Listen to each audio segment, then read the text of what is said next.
Welcome to Eldritch Extras. What's this all about, Mike? Well, what can I say? It's not a story this time.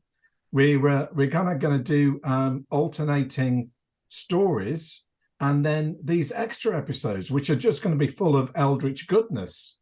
They Which, are. well, yeah, I mean, how would you define Eldritch Goodrich? Eldritch Goodrich? Eldritch Goodrich should be our Goodness. next character. Eldritch Goodness it's a good character. Yeah. That is a good character name. How would I define Eldritch Extras? I think it's just whatever goodness is flowing out of The other. anyone who's got something good to say.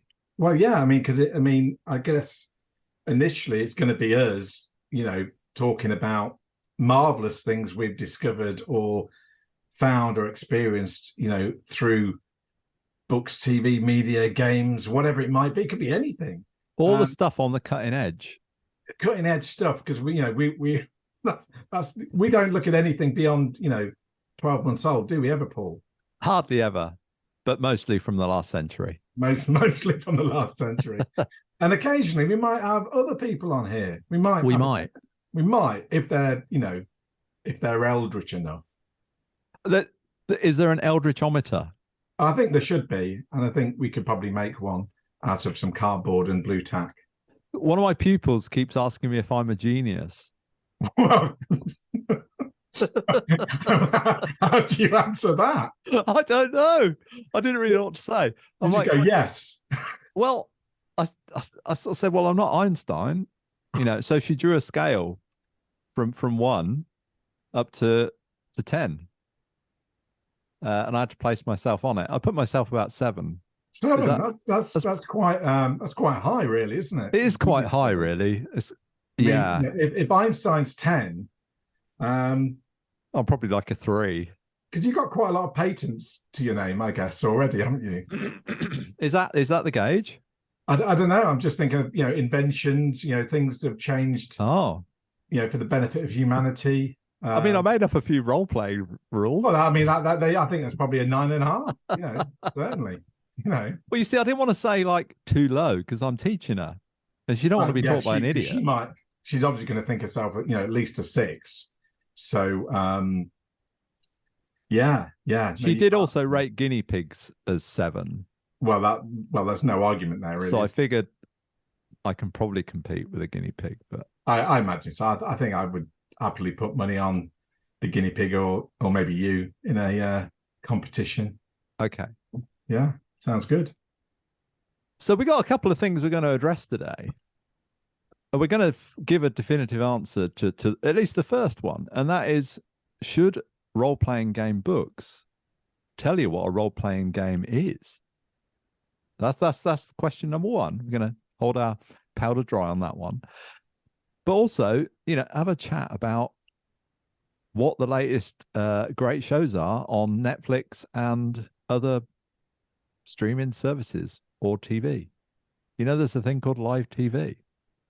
I haven't watched live TV for donkey's years. I mean, well, I have. I mean, but I don't think to even look what's on. No. I mean, occasionally I might turn the news on because but that's about it.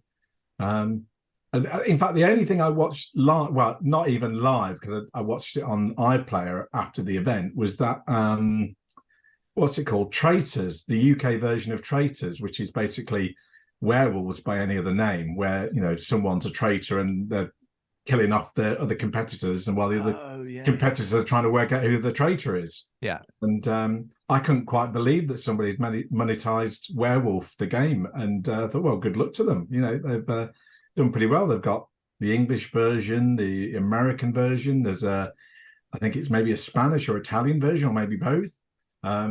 It's seems to have been very successful. And it was quite, it was quite gripping in a, what you call it kind of way. It was, painfully funny at times. It's one of those ideas you think, you see it and think, well, I could have done that. And I think that's the measure of a good idea, isn't it? A good idea is when you look at it, nobody's done it before or quite like that before. And you look at it and you think, well, I could have done that. Yeah. No, why didn't you? genuinely genius idea to Yeah. we could turn this into a reality show.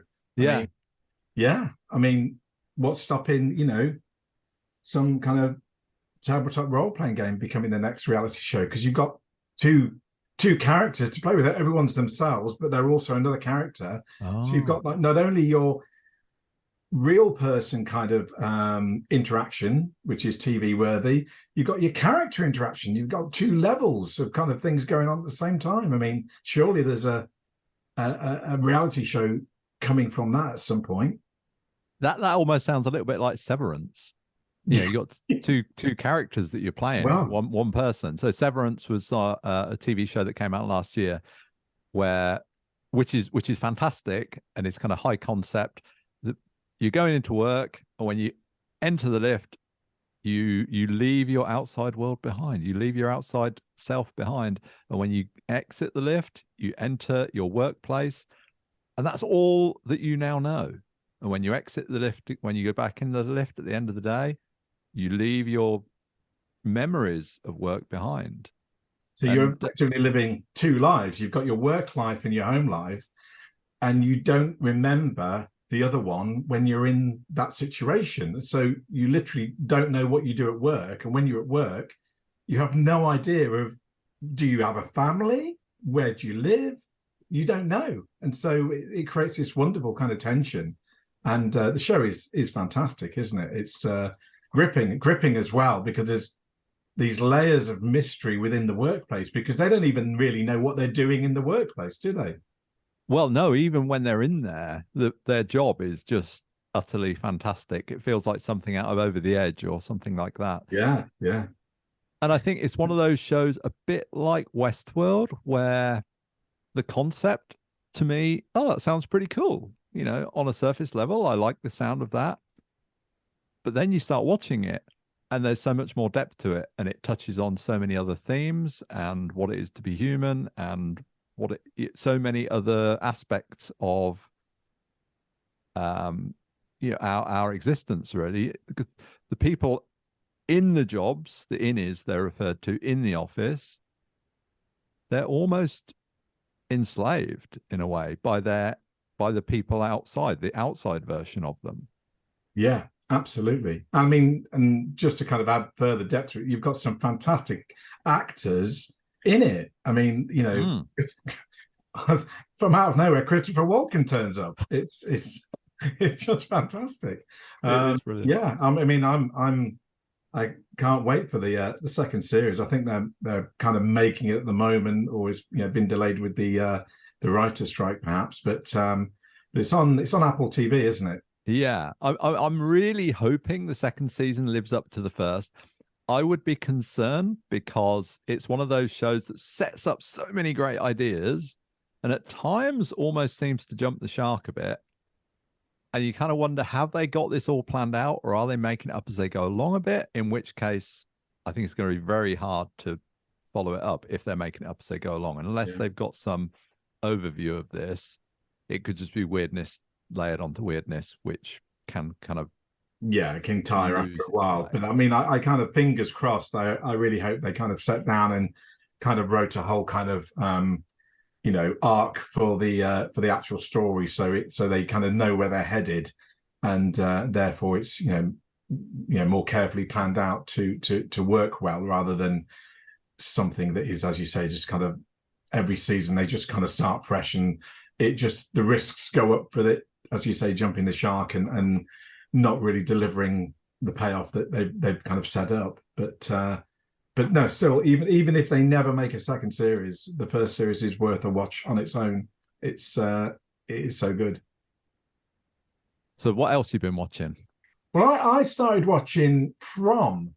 It kept popping up on my in the UK. I'm on Now TV, which it kept popping up on the feed there, and it was an image of I think Harold Perrineau, who's kind of the main kind of actor in it. He plays like a sheriff or a self-appointed sheriff in the show, and it was just, the image kind of made it. Yeah, I think this could be a kind of sci-fi horror kind of thing. So it kind of caught my eye, but I didn't really know anything about it, and I didn't read anything about it before I went into it. And And I watched the kind of the first season, and yeah, it's intriguing. I mean, I get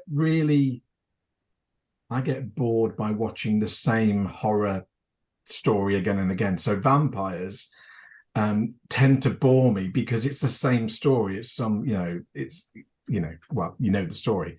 So this was quite interesting because there are monsters in it, and that's becomes pretty apparent pretty quickly, but they're not normal vampires. I mean, they're vampiric to some degree, but they're not actually vampires because they just kind of, eat people really rather than drain their blood. But I'm moving ahead of the premise really. So the premise is this family are in their car and they're driving somewhere in North America, and they kind of come across this fallen tree in the road, and they kind of divert around it and head into this small town, and they kind of they didn't think nothing of it. I think they might stop and ask for directions, but they don't really get much help, and they carry on out of the town. And as they come along the road, they find the fallen tree again, and they find themselves in this loop, and they just keep going round and round and keep coming to the town till eventually they stop. And pretty quickly it's revealed that basically they can never leave. Everyone is trapped here, and everyone in the town at some point in their life has encountered this road with the fallen tree and ended up in a town. And it's not just in one location. We've got people from California, people from New England, and so forth, all across the USA, who were basically driving on a road and found themselves in this kind of middle America kind of town in no man's land.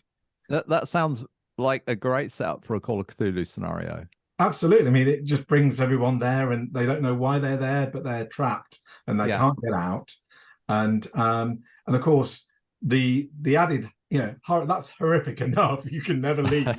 But the added horror is when night falls, the monsters come out, and they look human, and they work a little bit like the vampires from Stephen King's Salem's Lot. They come up to windows and start talking to you. Oh, come on, let me in. Come on. And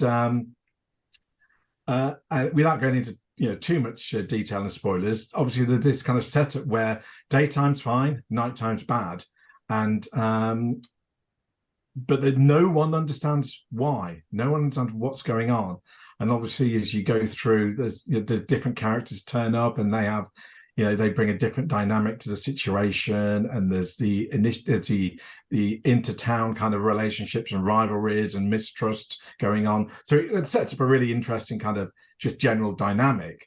But there's a great character who actually turns up on the same day that the kind of core family do, and he's this kind of tech. Kind of rich, kind of tech kind of guy who's a bit of a younger guy who basically spends many episodes disbelieving it all, thinking it's all some kind of game that his mates have set up. It's some live role play, basically. No, this isn't true. You're acting it really well, but I don't believe you until till eventually he figures no, it isn't the game. He's that player that is just going to insist nothing is real. Exactly that, and that's what he does, and so it's quite entertaining because we've all met players that sometimes play their characters like that. Yeah, definitely. So well worth watching. I think a second season is already started. I don't think we've got it yet in the UK, but will be coming. I think it's starting in the UK at the end of July, I think. Well, I've just been watching things that Netflix recommends to me. Somehow these evil algorithms seem to understand me better than I do, which is probably true, because I look at all this stuff and I think, I don't know what to watch. But there is so much that you just keep I mean, you decide to watch something on streaming, you spend an hour flicking through loads and loads of things till something jumps out at you. And what do you do? What I do, you flick through, and in the first 5 minutes, you find something, you think, oh, quite fancy watching that, but you're not 100% convinced that you carry on. Yeah. And then an hour later, you kind of think, oh, I should have just watched what I started, Yeah. And Lucy loves it when I do this. Most people really enjoy watching somebody do that. Yeah. Flicking through channels. Only one thing worse than flicking through channels is watching somebody else flick through channels. Well, not flick through channels, but flick through, all the Brilliant. different things Yeah. on Netflix. So the things that spring to mind recently, Oat Studios, Oh, yeah. no idea what it was. Looked at it, thought, well, that looks kind of interesting. 10 random episodes with no linkage. They say they're kind of post-apocalyptic visions. I kind of guess they are. They vary from about half an hour with Sigourney Weaver in one up down to about 5 minutes, I think. Yeah. The standout ones for me, uh, I think it's just called God or something like that. It is God. And he's just got a long grey beard and a servant, I think, called Jeeves, like the butler.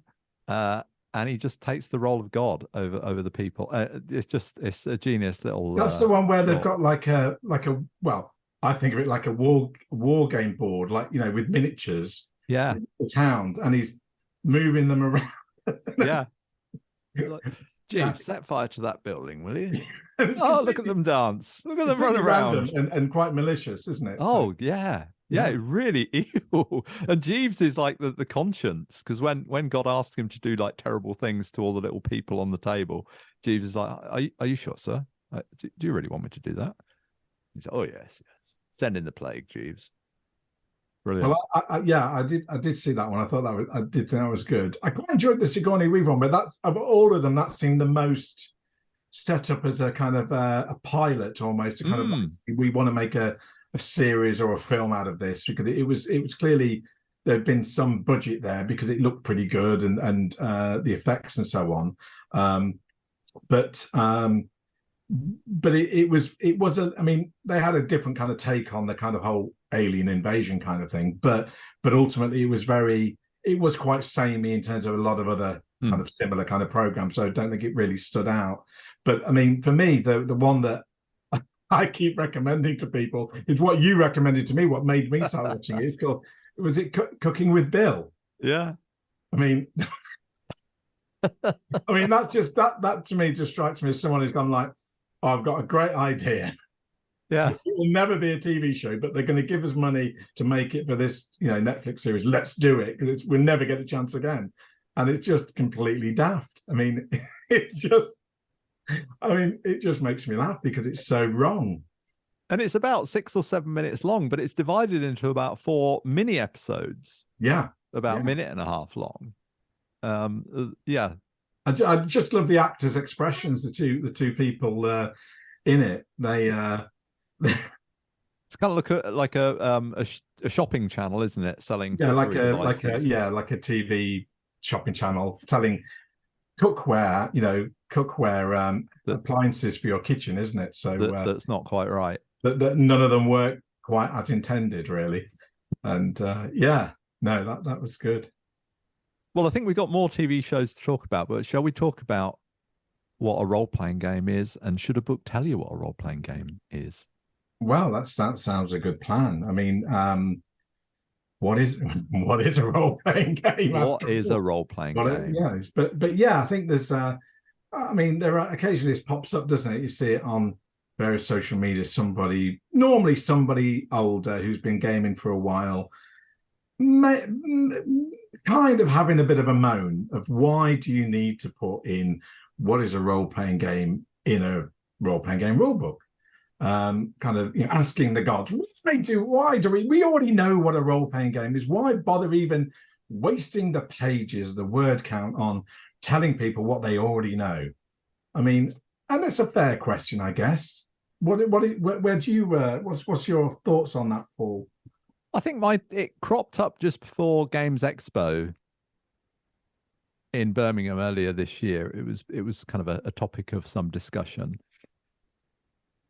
And when I was at the stand, I was on the Chaosium stand at Expo, and a guy came up to the stand. Now, Expo, for those people who don't know, it's a big game show in Birmingham in the UK. It has, I don't know, a few tens of thousands of attendees, I think. So it's not as big as Gen Con, but it's pretty big. And there's a lot of board gaming there. There's a lot of card games, big range of games, but role-playing games do feature there. So this guy comes up to the table and he's looking at the books, looking at, I think, one of the Call of Cthulhu books, maybe Rivers of London. And he says, "What's this?"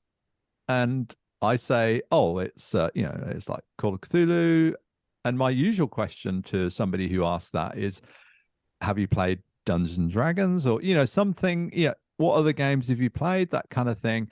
And usually their response is very often, "Oh, I played D&D." Okay, we've got a frame of reference here. And he said, "Oh, is this a role-playing game?" And I said, "Yeah, yeah." And he's like, "Oh, what's that?" And I'm like, "Oh, okay." And I start talking to him, "What have you played?" He's never played a role-playing game, doesn't know what a role-playing game is. So I'm really having to go, to the basics. And I'm kind of explaining it to him. And he says, he's leafing through the book and he says, "Oh, so do you play it page by page?" So, and that's a perfectly fair question. Yeah. But it's like, for somebody who doesn't know what a role playing game is, has never seen one being played, never listened to one being played, it's quite a leap of comprehension to actually grasp what it is. Yeah. I mean, well, back in the day when I started, when we're talking, late 70s, early 80s, I mean, it was common usage to get people saying, "Do you use a board?" Yeah. Because everyone just assumed it was a board game of some sort, and so that was a common kind of retort was, "Do you use a board?" "Oh, no, you don't use a board," although sometimes you kind of use something like a board and you use miniatures. And so Do you dress up? Suddenly gets complex. But do you dress up? Yeah, absolutely. And run around? Yeah, at night under the pagan moon. But that's a different story, Paul. Oh, okay. I meant in the games, but yeah.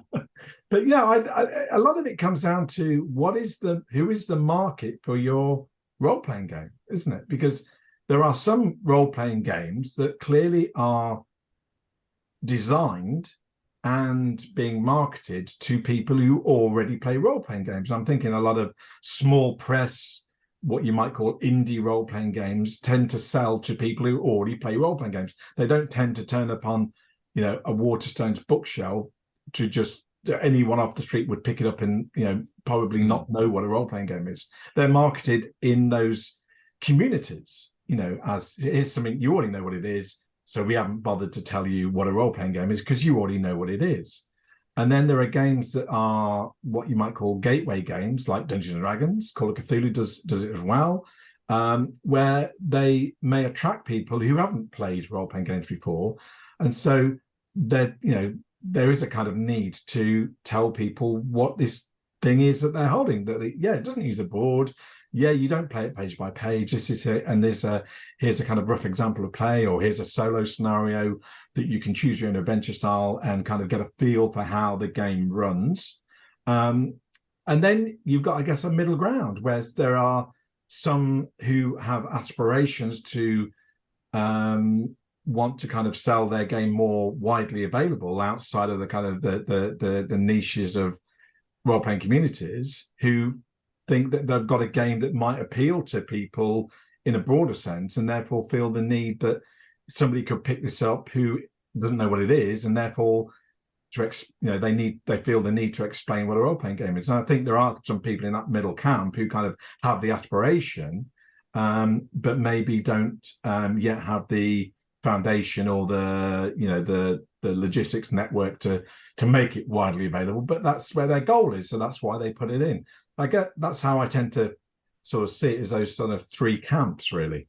I mean, I wonder if some of the complaints stems from how those sections are written. And I as we've written one, maybe I don't want to throw stones in the greenhouse or whatever, but they can be quite. I think they can take on a bit of a dry tone, maybe. This is an exciting game, the rest of the book, and then the bit about what is a role-playing game becomes kind of clinical and removed. I mean, I've got a little bit here I'll quote, which is the opposite of that for me, which is from the Star Wars West End games from 1980 something or other. And it says, let me see. Yeah. The players pretend, which I like that word, the players pretend to be members of the rebellion. They play colorful characters say clever things like, I have a bad feeling about this. Defeat ever bigger and badder bad guys. Blow up stormtroopers, TIE fighters, Imperial walkers, and small asteroids with abandon. And I'm like, oh, yeah, that sounds great. I want to do that. Yeah. Whereas if it says, cool. you know, oh, a player character, you know, some of the players take on the role of player characters. They play a character in the world. And then one of the players plays the games master. They take on it's like, oh, that's not inspiring me. No, I agree. I mean, that what you read out is very much more a call to action, isn't it? Here's the things you can kind of do. You can do them. But it's kind of telling you what the game is at the same time. Yeah, no, I think that's really good. I mean, yeah, I agree. I think, I mean, I've come to the conclusion over the years that the best way to introduce which to be honest, I always knew the best way to introduce somebody new to role playing is to get them role playing, because then within a matter of moments, you kind of get it. Oh, I see what we're doing. I see what you're doing, and so trying to recreate that in text form obviously is impossible. But for me, the most useful vehicle is that kind of solo style, which is what we put in the beginning of Rivers of London and what put in the Call of Cthulhu starter set. Is literally like the first page is just this is a starter set, this is a game. And just gives you a very quick overview, which again could be maybe if I was to look at it again now, maybe try and make it a little bit more exciting, as you've just stated. But really, my intention is to get them to turn that page as quickly as possible to literally get to the entry number 1 in the solo scenario. That they said, right, you are this character. It's this day of the year. You are here. Do you want to go left and right? And instantly you're getting people into the mindset of how to play the game, rather than talking at them and saying you will play a character and you will do this. I mean, obviously there's a bit of need for both in that kind of sense, but as you say, I think trying to make it as engaging and as concise as possible, because no one wants to read a whole chapter on how to role play, do they? Really? In terms of if you're new to it. I think, like newsflash as well, you don't have to read every word in the book. No. If you know what a role-playing game is already, just skip that bit. Most people are happy to ignore most bits of rule books they decide they don't want to be bothered to read or not interested in. People just disregard whole chapters, or just go with their prior knowledge of what they've used before and just go with that. I mean, that's common usage across all role-playing games, isn't it, to be honest? So just do this, just do that. That's worked for 10 years. Let's just carry on doing it that way. For sure. Yeah. But yeah, no, I think there are sometimes I wish you could make people read certain pieces of a rule book that would help them, but that's a different story. But Mike, why not just say, instead of telling them what a role-playing game is, just say go online and look it up? I think you could. I think some do, but I think that is, if that's your only introduction, you could be setting up expectations that aren't going to be met by the reality of your gaming experience. So for instance, if you direct people to a kind of a prestige, well-funded, all singing and dancing kind of live play experience, which there are plenty of those on YouTube and so on, with antique chairs, people are sat in costumes, they're all doing accents, they do all this kind of stuff, and then you get your friends around the kitchen table, and that's a world away different. And at that point, do you think, are we doing this wrong? Wait a minute, this chair isn't antique. Yeah, where's your costume? You're why aren't you speaking an accent? That's how you do it right. And so you kind of set unreasonable expectations, and in a sense, you set a barrier to play, that you put a potential of barrier in people's minds. Say, well, if we can't do it like they're doing online, then we're not doing it right, and that's completely false. So I think you've got to be careful, because you don't want to put people who are interested enough to have bought the book or got it out of the library. You don't want to turn them away. You want to gently bring them into it, and hopefully it's something they enjoy and stay with. And also, I could publish my own book of like how to do anything, and on each page, like how to maintain your car, it just says, "Have a look on YouTube, mate." 127.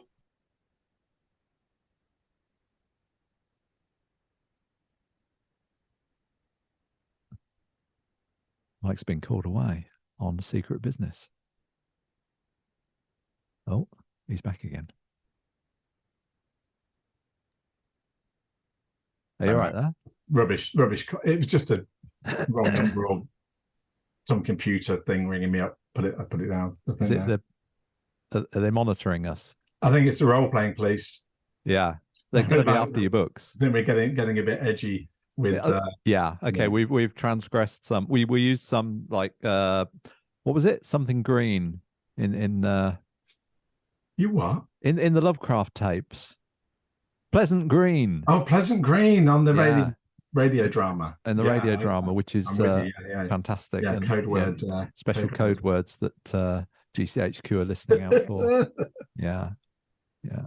Well, so maybe that was our signal to wrap things up. I think it must be. Yeah. So I was going to say, ultimately, I think, what is a role-playing game does have a place in certainly some role-playing books. But I think I agree. I think it's always like anything, when you're a game developer and a writer, what you wrote 10 years ago probably isn't what you might write now. Yeah. Certainly I would, probably look to, redo things, you and I wrote what is more like 14 years ago, to be frank, isn't it? So it is. It is. I think I stand by most of what we put in the books, but I'd probably phrase some of it differently and maybe try to communicate some of it more precisely. Yeah. And certainly some of the terminology we used then, I would update. So yeah, absolutely. And which I think, anyone, I think, in terms of writing would do. And, you ask an author, there'll always be some that will say, oh no, that when I wrote that, everything stands and I wouldn't change a word. But there are, many writers you speak to that would say, well, if I wrote it now, if I ever got the chance to rewrite it or I could be bothered, I would certainly, write it a little bit differently now. And I think that's, same with, well, you see it in films all the time, don't you? With director's cuts and so forth. And, that's a whole nother bag of worms. That's a different. Do worms come in a bag or a tin? Can of worms. Can of worms, bag of worms. But yeah, director's cuts. And anyway, so if you are listening to this, if there's anyone out there still listening, you can come on over to eldritchstories.com and subscribe to our feed. Obviously, you can hopefully this is going out via iTunes and all the regular podcast dissemination places. And you can subscribe on those channels. But if you come over to eldritchstories.com, you're getting it like fresh. It's like fresh pressed orange juice rather than that stuff you get in a carton, And you get the choice. Do you want it with the bits or without the bits? So, as you say, come to eldritchstories.com, get the freshness, and you can get, a whole plethora of other podcasts that will be coming out from us. So, why wouldn't you? So right now we're putting out season 1 of Eldritch Stories, and we've got a whole bunch in the can, haven't we, Mike? That we have. We have recorded and edited. But the Eldritch Extras, you're getting it. This is with the bits. You're getting it raw and unedited. Well, that's it. You're getting the good stuff, like we said at the beginning. I'm giving a nod here to Clyde Rower from some years back, who put out a fantastic podcast called Theory from the Closet. I don't know if anybody remembers that, which was kind of, I don't know, back in the aughts. Is that what we call them? Back in the 2000s, probably about 2006. What? No, we don't. Turn of the call them century. That, is what you're saying? That's what I call it. Turn of the century. That sounds a bit. I don't know. A bit romantic. There's a word for that, isn't there? Around the turn of the century. You're looking, yeah. I'm looking blank. There is a word. I can't think what it. what it is. You're just making this up We'll now. Google this. Yeah, join us on, I'm going to say it once more in case you didn't get it, eldritchstories.com. Until then, what have they got to do, Mike? Keep it eldritch.